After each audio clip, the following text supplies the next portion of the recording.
2024 का साल शुरू होने जा रहा है। आपने बहुत सारे प्रण लेते हैं 31 दिसंबर को कि हम लोग अगले आने वाले सालों में यह शुरुआत करेंगे, ऐसा काम करेंगे, वैसा काम करेंगे। तो इनमें से एक शुरुआत और कर दीजिए कि आप जो है अच्छे स्मॉल कैप में इन्वेस्टमेंट करना चालू कीजिए। अगर आपका टाइम हॉराइजन अच्छा है तो अगर 7 साल 10 साल अगर आप में इन्वेस्ट करना चाहते हैं तो अच्छे स्मॉल कैप में इन्वेस्ट कीजिए, आपका वेल्थ भी बनेगा।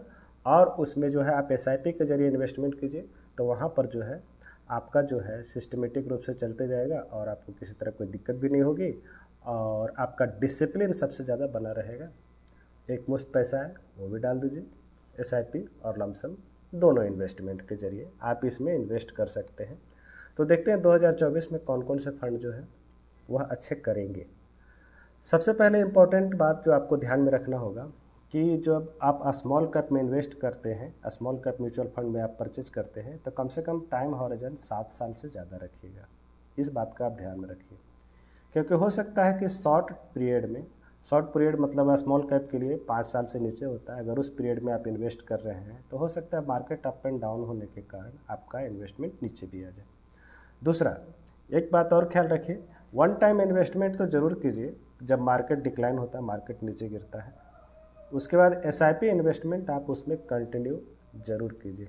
इससे आपको एवरेजिंग का बेनिफिट मिलेगा और एक अच्छा खासा कॉर्पस तैयार करने में मदद मिलेगी। दूसरा, एक डिसिप्लिन रूप से इन्वेस्टमेंट करते हैं, एसआईपी में इन्वेस्टमेंट करते हैं तो एक डिसिप्लिन बना रहता है, आपका सिस्टमेटिक रूप से पैसा जाते रहता है, तो आपको जो है उसमें अच्छा खासा रिटर्न मिलने की उम्मीद बनी रहती है। तीसरा, शॉर्ट टर्म के लिए जो पैसा है, जो शॉर्ट टर्म में 2 साल 3 साल 4 साल के लिए, उसे आप स्मॉल कैप म्यूचुअल फंड में इन्वेस्ट ना करें। इस बात का आप ध्यान में रखें। तीसरा, किसी भी मार्केट सिचुएशन होने दीजिए, चाहे मार्केट ऊपर जा रहा हो नीचे जा रहा हो, आप कंटिन्यू इन्वेस्टमेंट जारी रखें। इस बात का ध्यान रखिए आप। तो सबसे पहले आप इन्वेस्टर जो हैं, आप किस तरह के इन्वेस्टर हैं यह अपने आप को डिफाइन कर लीजिए। आप ज़्यादा रिस्क लेना चाहते हैं, मीडियम रिस्क लेना चाहते हैं या लो रिस्क लेना चाहते हैं। सभी तरह के स्मॉल कैप का फंड अवेलेबल है इस मार्केट में। आप किस तरह के रिस्क लेंगे उसी तरह का आपको फंड आपको यहाँ पर सजेस्ट किया जाएगा। तो आइए हम लोग देखते हैं कि म्यूचुअल फंड में जो है बेस्ट जो है स्मॉल कैप फंड 2024 के लिए कौन कौन सा रहेगा। तो सबसे पहले बात करते हैं क्वांट का स्मॉल कैप फंड। जो क्वांट का स्मॉल कैप फंड है वह फंड जो है बहुत ही पुराना फंड है। हालांकि आप देखेंगे तो पिछले कई सालों से इसका कई सालों से मतलब 2011 2008 इस तरह का जो है और 2019 में नेगेटिव रिटर्न दिया है, बाकी समय में पॉजिटिव रिटर्न निकाल करके दिया है। खास करके 2021 और 2020 का साल इनके लिए बहुत ही अच्छा गया है। इस फंड ने बहुत अच्छा रिटर्न निकाल करके दिया है। 3 साल का तो आप CAGR देखेंगे लगभग 42%, वहीं अगर 7 साल का देखेंगे तो 32 और 5 साल का भी लगभग 32% के आसपास CAGR निकल करके आ रहा है इस पर। उसके बाद देखते हैं हम लोग अगले फंड की ओर। तो अगला फंड जो है वह है कैनरा रोबेको का small cap fund. Canara Robeco का जो स्मॉल कैप फंड है वह फंड ज़्यादा पुराना नहीं, बिल्कुल नया फंड है, 4-5 साल के आसपास होने जा रहा है इसमें।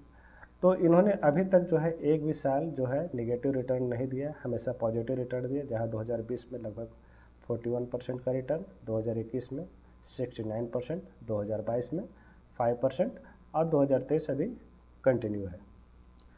तो इनका 3 साल का ट्रैक रिकॉर्ड देखेंगे तो लगभग 34% का रिटर्न निकाल करके दिया, पिछले 3 साल की बात किया जाए तो। इसके बाद आती है एक और फंड हम लोग लेंगे, निप्पॉन इंडिया की बात करेंगे हम लोग। Nippon India small cap fund जो है वह जो है लगातार अच्छा प्रदर्शन करता आ रहा है। इसमें बहुत अच्छा खासा वेल्थ क्रिएट करके दिया है किसी भी तरह के इन्वेस्टर के लिए। जो इन्वेस्टर लगातार इसमें इन्वेस्ट कर रहे हैं एसआईपी के जरिए और लमसम के जरिए, फिलहाल इसमें लमसम इन्वेस्टमेंट बंद है, इसलिए एसआईपी के जरिए इन्वेस्ट कर रहे हैं, उनके लिए अच्छा खासा वेल्थ इन्होंने बना करके दिया है। तो इसमें देखेंगे आप कि पिछला 3 सालों में लगभग 40% का CAGR दिया है, पिछले 3 साल की बात किया जाए तो। वहीं 5 साल और 7 साल के टाइम फ्रेम में लगभग 28% का CAGR निकाल करके इस फंड ने दिया है। तो यह तीनों फंड जो है अपने अपने क्षेत्र में स्मॉल कैप में बहुत ही अच्छा प्रदर्शन कर रहे हैं। आप इन तीनों फंड में से इन्वेस्ट कर सकते हैं। उसके बाद इसका कुछ और पैरामीटर हम लोग देखेंगे। जैसे सबसे पहले हम लोग बात करेंगे यहाँ पर निप्पॉन इंडिया, क्वांट और तीनों फंड का आप देखेंगे ट्रैक रिकॉर्ड, तो सबसे जो फंड पुराना फंड है लगभग 27 साल होने जा रहा है क्वांट का, 1996 के आसपास शुरुआत हुई। और निप्पॉन इंडिया की बात की जाए लगभग 13 साल हो चुका है। और वहीं आप केनरा की बात की जाए तो 4 साल 9 महीने लगभग 5 साल के आसपास होने जा रहा है। AUM साइज की बात की जाए, एसेट अंडर मैनेजमेंट की बात की जाए तो निप्पॉन के पास लगभग 41 करोड़ मैनेज कर रहे हैं। वहीं क्वांट की बात की जाए तो लगभग 11,000 करोड़ मैनेज कर रहे हैं। और केनरा की बात की जाए तो लगभग 8 से 8,500 करोड़ के आसपास ये फंड मैनेज किया जा रहा है। ये दोनों फंड में आप देखेंगे अभी तक इसका 27 साल हो गया और लगभग इसका 5 साल हो गया, फिर भी इसके आसपास लगभग फंड ये पहुंच रहा है। तो कहीं ना कहीं केनरा जो है आने वाले समय में अच्छा प्रदर्शन कर सकता है, ऐसा इन्वेस्टर को लगता है, इसीलिए इसमें ज़्यादा इन्वेस्टमेंट अभी तक किया जा रहा है। इसके बाद आप देखेंगे इस फंड में आप अल्फ़ा की बात करें तो अल्फ़ा की जहाँ तक बात है तो सबसे ज़्यादा अल्फ़ा जो है क्वांट निप्पॉन इंडिया का है 9.54, उसके बाद क्वांट का 8.52 और जहाँ तक केनरा की बात की जाए तो अल्फ़ा के मामले में 6 का मार्क दिया गया है वहाँ पर। वहीं पर अगर इसका टर्नओवर रेशियो की आप बात की जाए तो टर्नओवर रेशियो सबसे कम जो है 4 जो है केनरा का है, उसके बाद 21 निप्पॉन इंडिया और सबसे हाईएस्ट है 151 जो है क्वांट का लिया गया है। तो टर्नओवर रेशियो के मामले में आपको एक बात बता दूं कि जिसका टर्नओवर रेशियो सबसे कम रहता है वह लॉन्ग टर्म में अच्छा वेल्थ बना करके देता है। हालांकि ये बात जो है वह सब जगह लागू नहीं होती है। खास करके क्वांट का जो है इन्वेस्ट करने का स्टाइल जो है इस तरह से है, बाय एंड होल्ड, ज़्यादा देर किसी स्टॉक को नहीं रखते हैं, जैसे अपॉर्चुनिटी ख़त्म होते हैं उसको सेल करके निकल जाते हैं, इसीलिए इसका टर्नओवर रेशियो ज़्यादा देखने को मिलता है।